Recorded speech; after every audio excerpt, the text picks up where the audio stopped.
Hey guys, welcome back to Auto Repair guys. Thank you guys for watching and subscribing to the channel. In today's video guys, we will show you how to bleed power steering pump. It's super important guys to know how to bleed the power steering pump after you replace power steering pump, or you replace the hose, or you change your fluid, or you did a rack and pinion change. Why guys? Because if you don't bleed the pump, what will happen guys? Okay, you're going to foam the fluid, it can create pressure and you can ruin your pump and let it run dry that way. Even though you have oil in the pump, it will still have dry spots and it can cause damage. Stay with us guys, we'll show you how to do that. It will work on most cars that have hydraulic power steering pump. As you know, some of the new ones, they have electric ones, but most of them still have hydraulic pumps. So stay with us and we'll show you guys what needs to be done now. So we'll guys have quite a few videos on our channel. Every car we get at the shop, we'll be making at least 200 videos. We'll be replacing transmission, engines, taking the body apart, all that stuff. So please guys subscribe.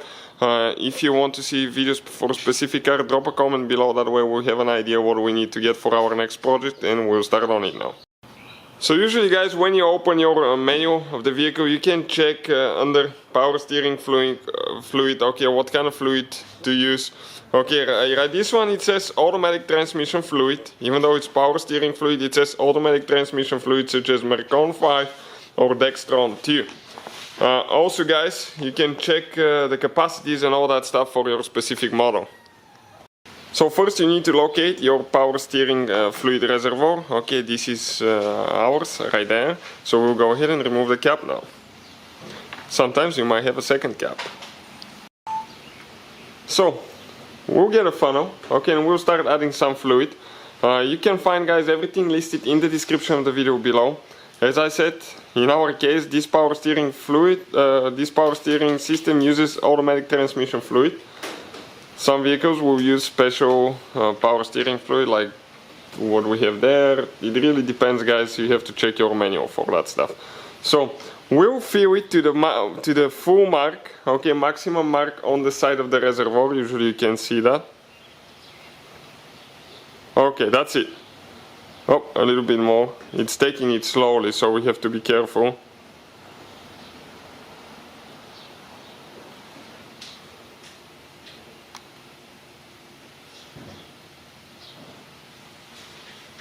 Okay, just keep adding.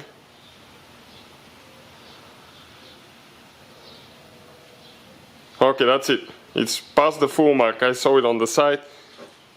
It's way up. So that's good. Now you need to leave it open guys. Okay, we're going to just remove the funnel to show you the action. Do not start your car now. Okay, you can see the fluid inside. Okay, check it out. Next guys, we need to go inside the vehicle, but do not start it. And before that, let me show you what else you need to do. You need to guys have the front tires in the air, all the way in the air. You can see we use jack stands. This is all the way up in the air on this side, it's all the way up in the air on that side. And we even remove the wheels so we can show you better. So that's how it needs to be. That way you will not have any resistance on the power steering pump, and we'll show you what needs to be done. Next guys, we start on the inside and we start turning the steering wheel all the way from left to right. Okay, all the way from left to right with the car not running. Okay. Then we guys turn all the way to the right. Okay, so we keep going from left to right and from right to left. All the way guys. Now let's go all the way to the left. And we keep doing that. Okay, we keep doing it for about 5 minutes. And you guys, okay, going to see, okay, your fluid level will drop. You will actually even hear some air coming out. So we still keep doing that.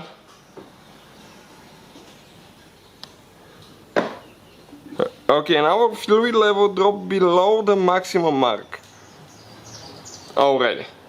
So we're going to stop and add a little bit more. Okay, just a little bit, because it's between maximum and minimum. Okay, that's it. Right there, I think. Yep.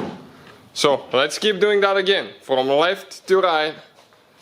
Okay, you're going to see the tires turning as well. And we just keep doing that, guys, for about 5 to 10 minutes usually. Usually 5 minutes it's done. I say 10 just to be safe. And how you know it's done? Okay, you're not going to see any bubbles coming out. You're not going to hear any air coming out of the reservoir. In addition, guys, your fluid level will stop dropping. Okay, you can see we're just barely above the maximum, so we're good to go. We're not losing any fluid now. Okay, do you hear that? That's a little bit of air coming out, and we just need to add a little bit more. So we stop turning and we're going to add a little bit more fluid. Okay, that's it, right there. So we'll keep doing that for another 1 minute maybe, so let's go. Left and right. And stay with us, guys, we're going to start the car and show you what it sounds like. So we'll go ahead, install the cap, okay. That will be, guys, the next step, and then we need to go inside, start the vehicle, and show you guys what to do next. Okay, guys, so after you bleed the power steering pump, you go ahead and start your car. Make sure you don't hear any strange noises coming out of the power steering pump. If you do, turn it off. Now we're going to go from left to right. Okay, no noise, nice and smooth power steering. Okay, amazing. So definitely, guys, okay, that took care of the problem. What I recommend after you do that a few times, go check your fluid one more time to make sure it's good. If the fluid level is good, you're ready to go. If it took some, add some. And if you hear any strange noises, guys, you either are running low on fluid or you have a pocket of air. And what I recommend, okay, to bleed the power steering pump again and just try and see if it fixes it, because sometimes you'll take a couple tries to do that, but in our case, guys, we're ready to go. So hopefully, guys, the video will be helpful to some of you. Please, guys, hit that subscribe button for more videos, and see you guys next time.